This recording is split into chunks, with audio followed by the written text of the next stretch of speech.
Naglabas na ang GMA Network na official statement tungkol sa desisyon ng Tape Incorporated na wakasan na ang non-time show na tahanang pinakamasaya na umere sa Channel 7. Naglabas na rin ang Tape Incorporated ng kanilang official statement sa desisyon nilang itigil na ang kanilang non-time show. Sinisi ng telebisyon ang Production Exponent Incorporated ang paggalugi nila kina Tito Soto, Vic Soto at Joey De Leon matapos ang pagsara ng non-time show nilang tahanang pinakamasaya.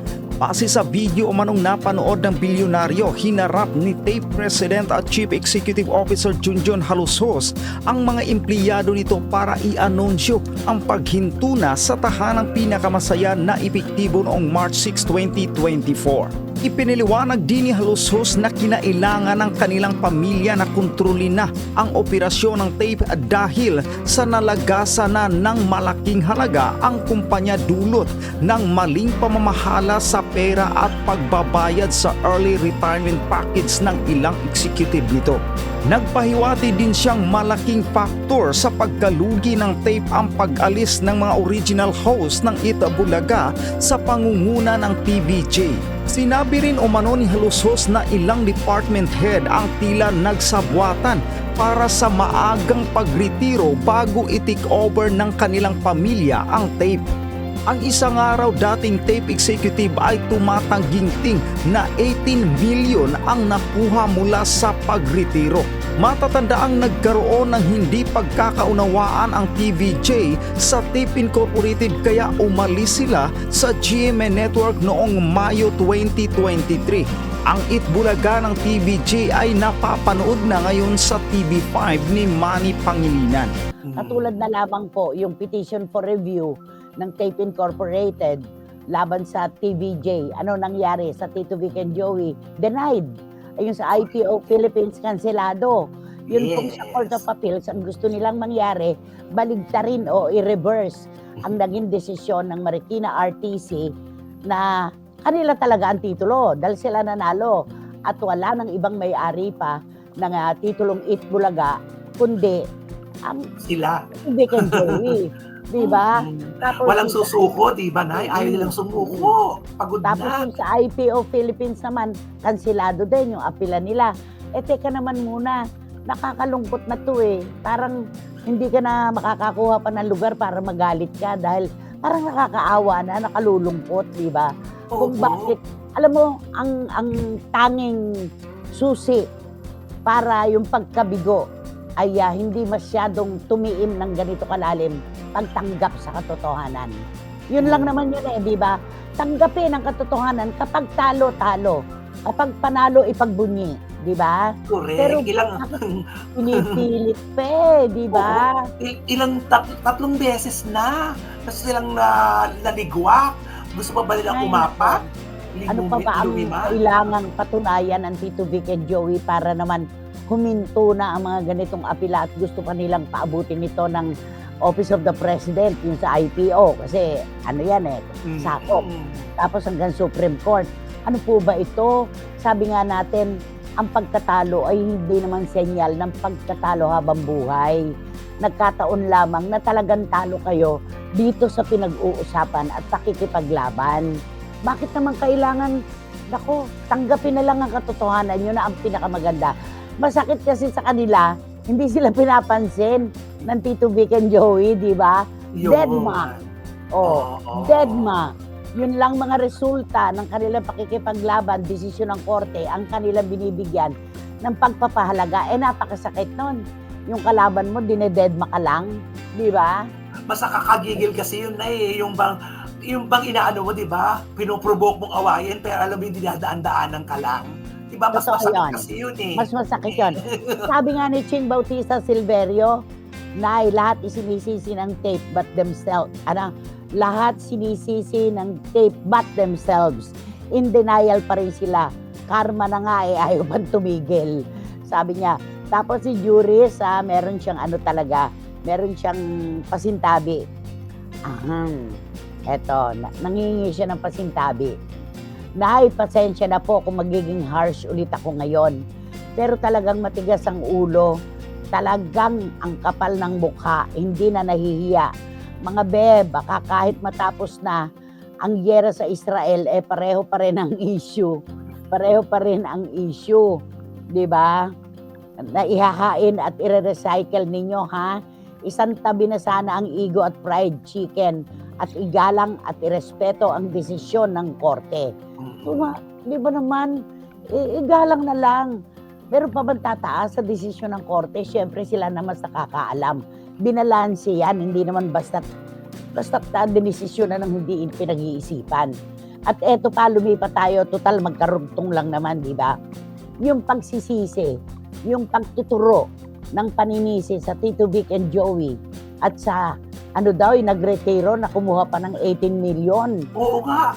Alam niyo po, kwento na naman yan. ito ay inilabas ng ating kasama sa panulat, ang bilyonaryo, na talagang meron silang resibo.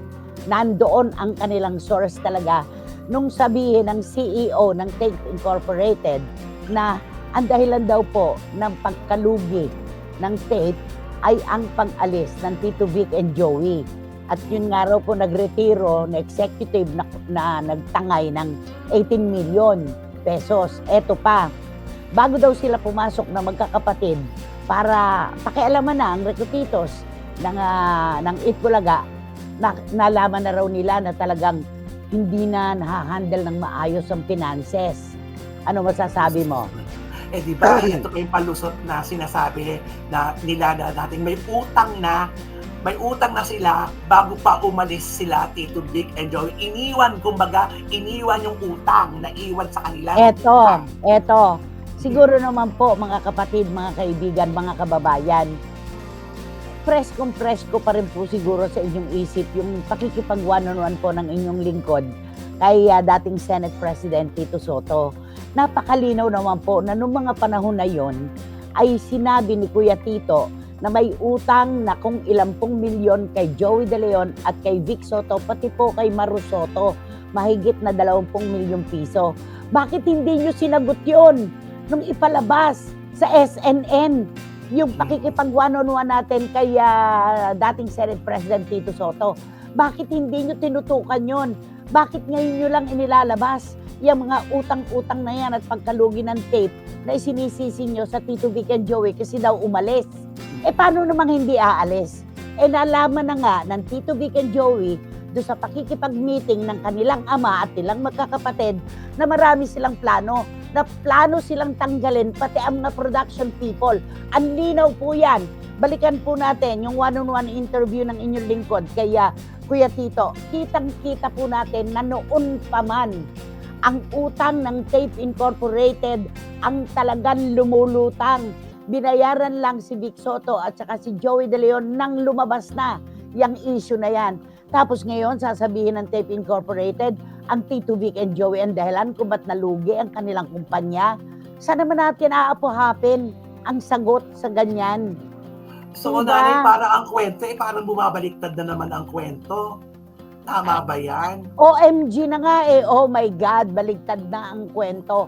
Dapat binuksan nyo yung issue na yan nung kasagsagan ng paglalaban ninyo tungkol sa titulo ng Itbulaga at nung umalis ang Tito Vic and Joey sa inyo nung May 31, 2023. Dapat noon nyo yan pinalutang.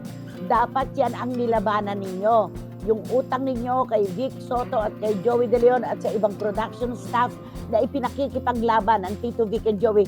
Ang totoo doon, nagbaba na nga ng talent fee ang Tito Vic and Joey para lang matuloy yung kanilang kolaborasyon, di ba? Ang pagsasama nila ng ilang taon na. Pero hindi pa rin nila pinabayaan yon. Kumbaga, nagbigay na nga sila, pero ang gusto pa ay parang tanggalin sila. At ang iba pang mga host at production people.